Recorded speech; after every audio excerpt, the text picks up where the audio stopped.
Tales from the Underland, Wake, by Nox Nightshade. Chapter 2. Lyra's eyes fluttered open, and the world around her was not the one that she had left behind. The first thing she noticed was the silence.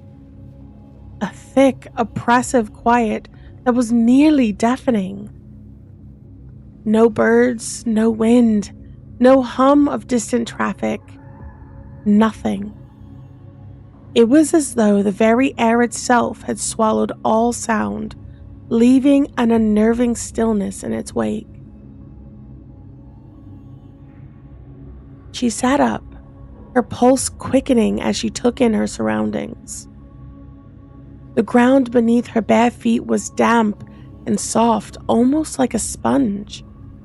But there was no soil, no grass, just a patchwork of thick, blackened stone and jagged, twisted rock that seemed to crawl from the earth like veins.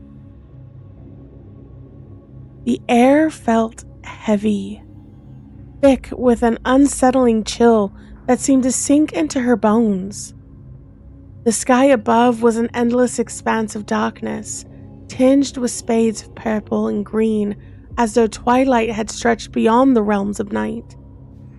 There were no stars, no moons, only an expanse of nothingness. A thick fog rolled across the ground, swirling around her feet, but there was no breeze to move it, no natural flow of air to make sense of it. The trees around her, if you could call them trees, were gnarled and twisted, their branches reaching towards the sky in unnatural angles. Their bark was a sickly shade of black, and their leaves were dark as ink, shuddering ever so slightly as if they were alive, breathing in time with the rhythm of her racing heartbeat. The shadows cast by trees seemed to stretch farther than they should, warping in impossible shades as though they were bending to some unforeseen force.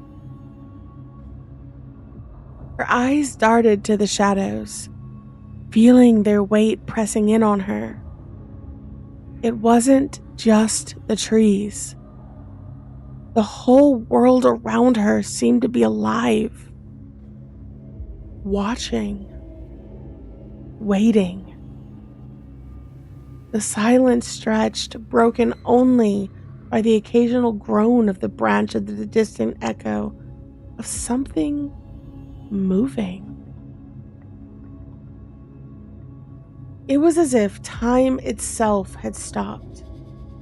The seconds dragged on, heavy and suffocating, leaving her with no sense of past, present, or the future.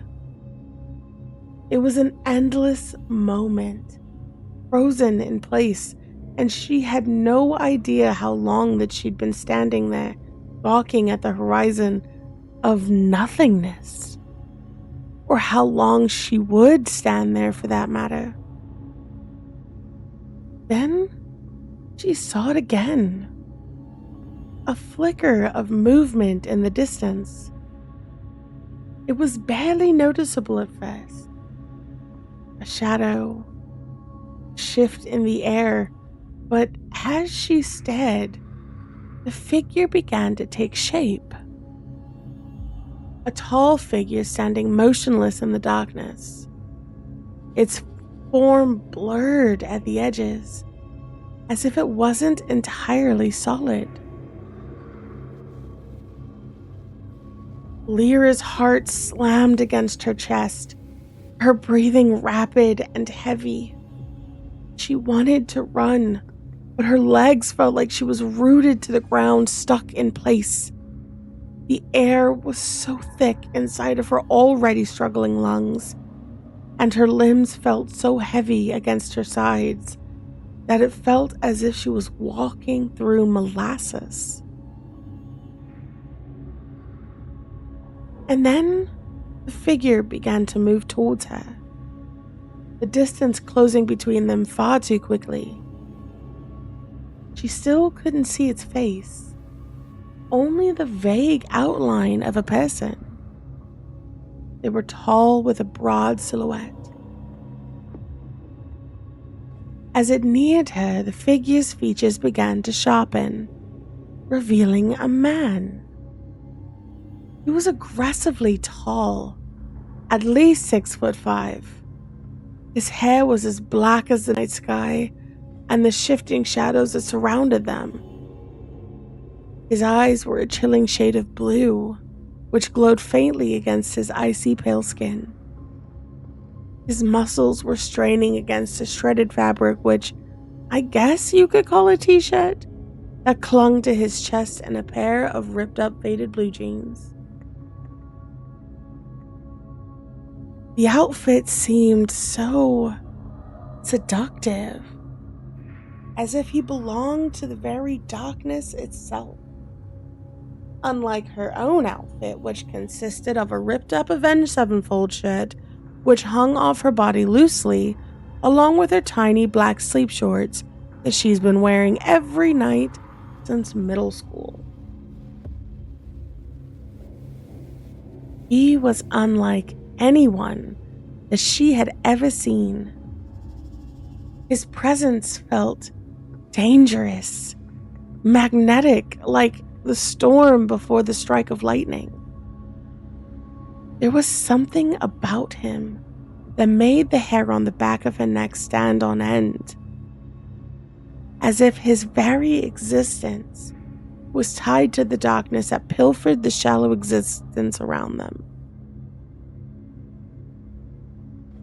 "You're not supposed to be here, princess." His voice was smooth, soft, but with an edge that sent a chill down her spine. "But it doesn't matter now, does it? You're here now." Lyra's breath was caught within the confines of her throat. Who are you?" she stammered questionably, her legs still unnerving to move, her body frozen under the weight of his gaze.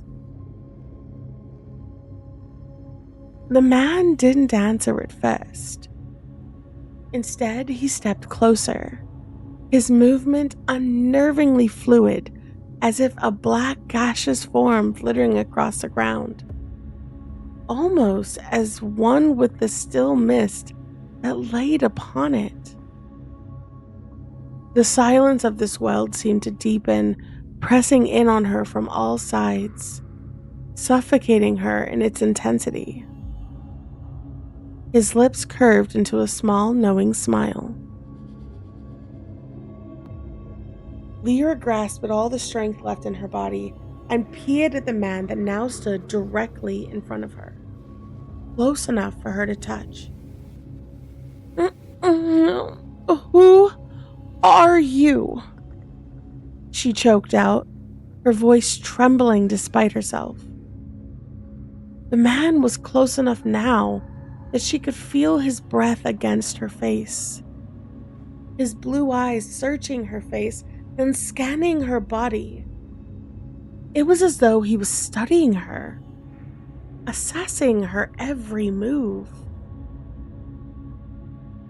"Damien," he answered, his voice soft, almost soothing, despite the undercurrent of danger. "I am here to help you."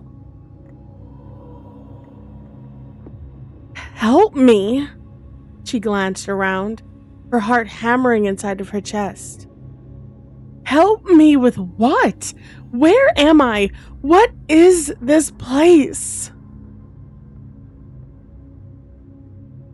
He leaned in slightly. His presence is overwhelming. His cologne, a mix of dark spices and a hint of something woodsy. It filled the air around them, his warmth radiating from him, and yet she couldn't shake the feeling that he was something darker than what he appeared. "This is the Underland," he said, his voice dropping to a whisper.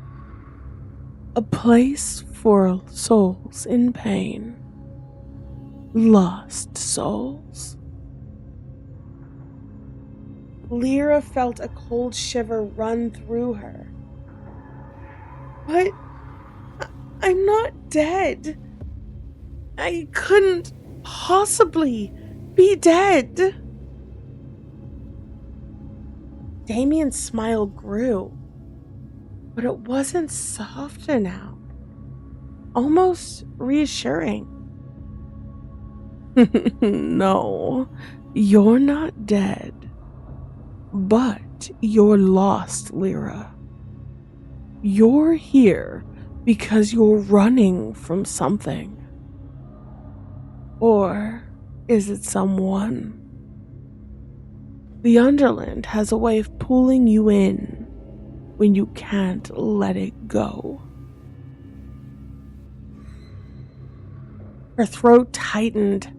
She wanted to argue, to deny it, but she couldn't.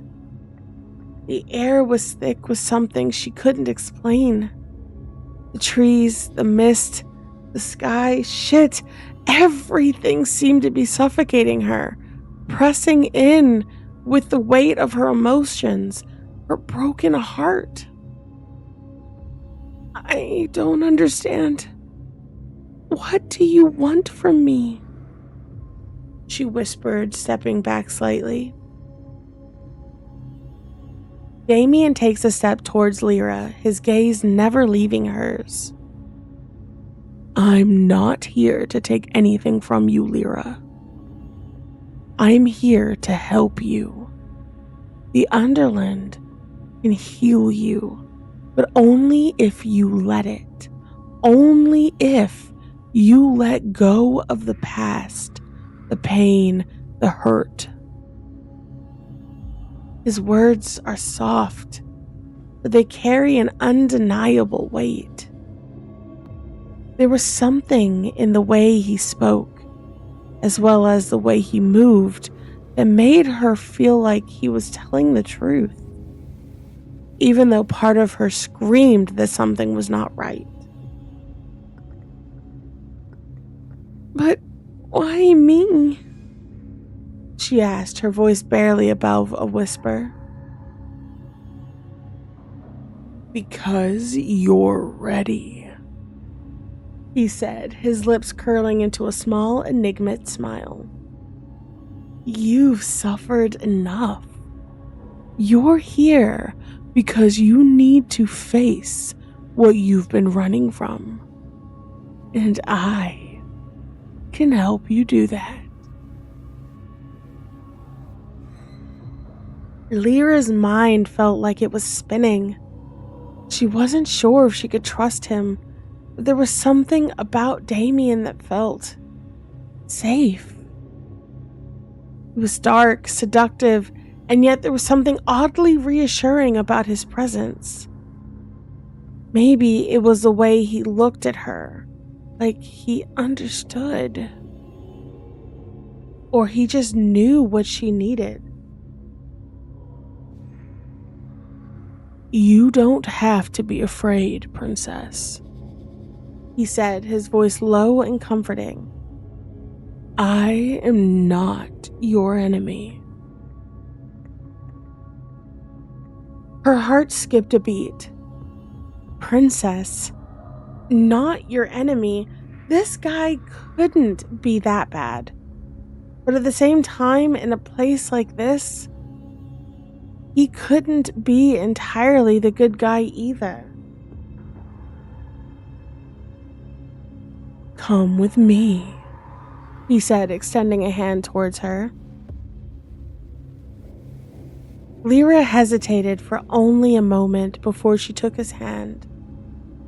The moment their skin touched, she felt an electric jolt pass through her. A shock of something almost intimate. Something dangerous. "Let me show you what the Underland has to offer," Damien whispered, his smile never fading. You don't have to face your demons alone. Not while I'm here. That's it for Chapter 2. Tune in next week for Chapter 3. Thank you, my nightlights. Don't forget to like, follow, and subscribe, and I'll see you all next week.